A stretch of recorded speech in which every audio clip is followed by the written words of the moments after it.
Hi guys, thought we'd just try and get some analysis down after a hard day in the office today.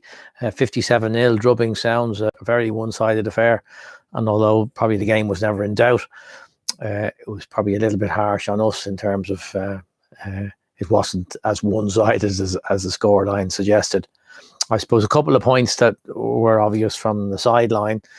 One most notable one was that mistakes that we made were ruthlessly punished.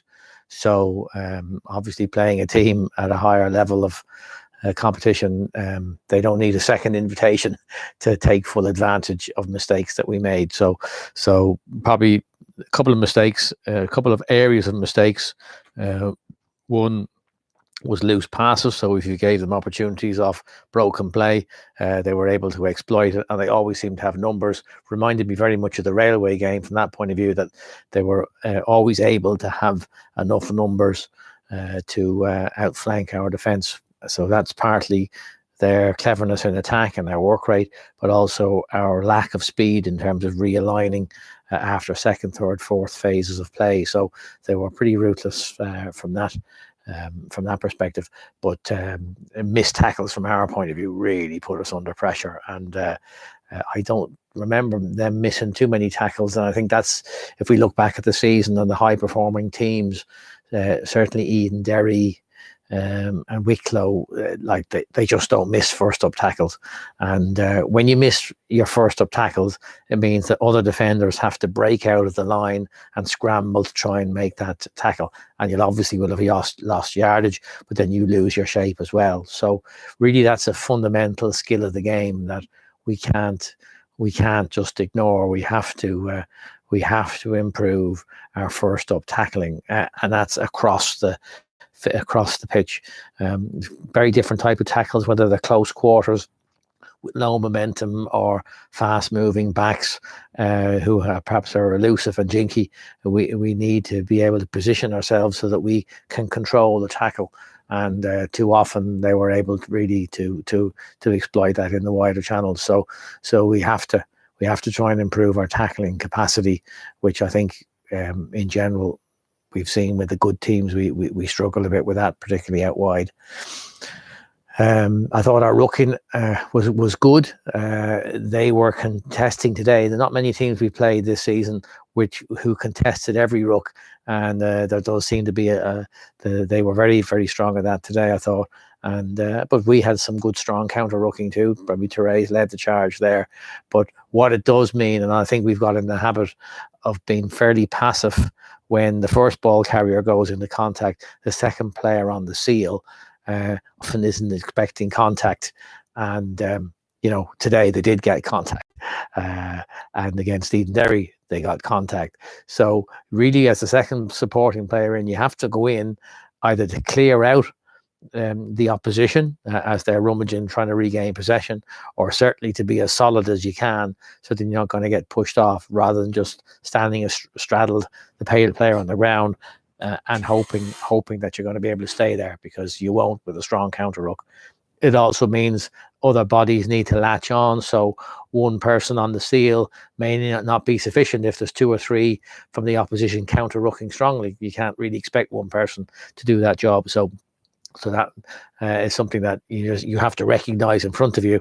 If we've got a ball carrier gone into contact and there are two or three opposition players competing for the ball, then really you can't leave it just up to one player to try and secure that. And the same applies with carries too. I think there were too many single carries. And we didn't turn over too many balls. I think maybe only 3 or 4 in the game, if I remember correctly. So that was pretty good. But just there was a tendency for the ball carrier to get isolated and either just leading to a breakdown rather than necessarily a turnover. So we want to be able to recycle that ball quicker.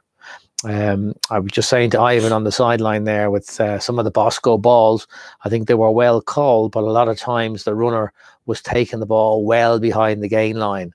So you need to either call early, but continue with your run, so you're receiving the ball when you're in line with whoever's distributing, usually Muller's at scrum half.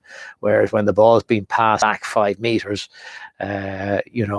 that ensure, obviously that's safe to ensure that you've got an easy handling position, but you're behind the gain line, and it gives the defence time to line you up. So I think with those Bosco balls, you need to be timing the run a bit better, so you're receiving the ball flat from the area of the breakdown rather than too flat a pass.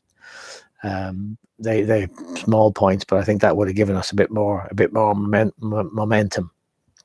I think the backs received the ball with a lot of pressure today, so that really reminded me again of Edenderry earlier on in the season, not the last time out, but really, particularly out after first phase ball, their rush defence was so good, it really meant that there was very little that we were able to do. But I think that comes back to one of our challenges that we've had all season, that we're not good at distributing the ball wide. We've relied on individuals making breaks, and that partly that partly is dependent on opposition missing tackles, and higher level competition don't miss tackles. So it means that you're going to be receiving the ball under pressure. So we need to be thinking about having the capacity, and this may not be applicable this season, but as a team, we need to be thinking about having the basic skills to pass the ball across the line, not necessarily direct player to player, but being able to confidently skip balls and skip players and move the ball out wide. They were very, very good at spotting gaps and spreading the play, and then that meant that their good runners had chances to be elusive and step inside or outside, whereas we tended to be a bit more compressed, which makes it easy for defenders. And they sussed pretty early that we weren't good at getting the ball out wide, which we haven't really done much all season in truth. So that meant that they just compressed the space in close, so it made it an easy day in the office. So a lot of pressure for 10, 12, 13, and I'm sure there's a few bruised bodies there as a consequence. But I think where we need to try and be thinking about, certainly down the line, is being able to distribute the ball wide and move it from side to side. Okay, move the ball from side to side, move big packs around the place. They were an athletic pack, so I don't think we're going to necessarily fatigue them. But if you can spread the ball wide, it gives our strike runners a bit of space to work in, as opposed to receiving the ball under pressure.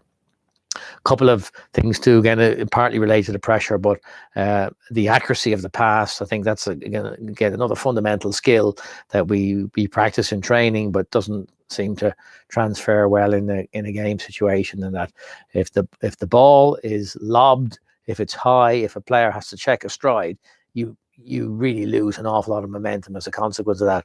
Whereas if the ball is distributed out in front with the player moving onto it, it gives them so much more opportunity. So they seem like simple things, but in a game situation, that's the difference between breaking the gain line, being able to pop an offload pass or go to ground and set it up ahead of the game line, as opposed to just making yourself an easy targets for defenders.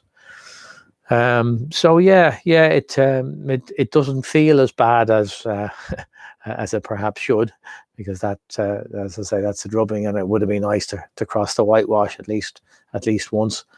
I see Ivan has just notified us that we've got Wicklow now in the next round, which I think will be next week. So that ain't going to be a walk in the park. But I think our second game against Wicklow was a much fairer reflection. And I think if we can get a full squad out, it should be a competitive game again. But it wasn't as demoralising as perhaps the scoreline sounds. So hopefully you're not all down in the dumps. But it's not a nice feeling. There's no question about that. It's a case of trying to take some positives from it and see, well, how do we progress this moving forwards. But I think the thing that's obvious in the better performing teams in the league is that they keep to a shape and a structure. And so if you execute your basic skills, which is tackling, accurate passing, running in straight lines, they are essential components, and then that needs to be put together in a pattern of maintaining shape through multiple phases. It sounds very easy on paper, but that's what the good teams do.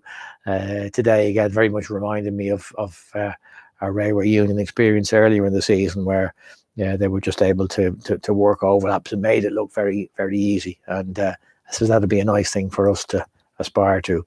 So one or two more games left in the season now on the plate, so it would be nice to take a Wicklow scalp. There's a bit of history there, so we'll re-rally again and focus on it and see if we can go one more time. I'll see you again during the week. Bye now.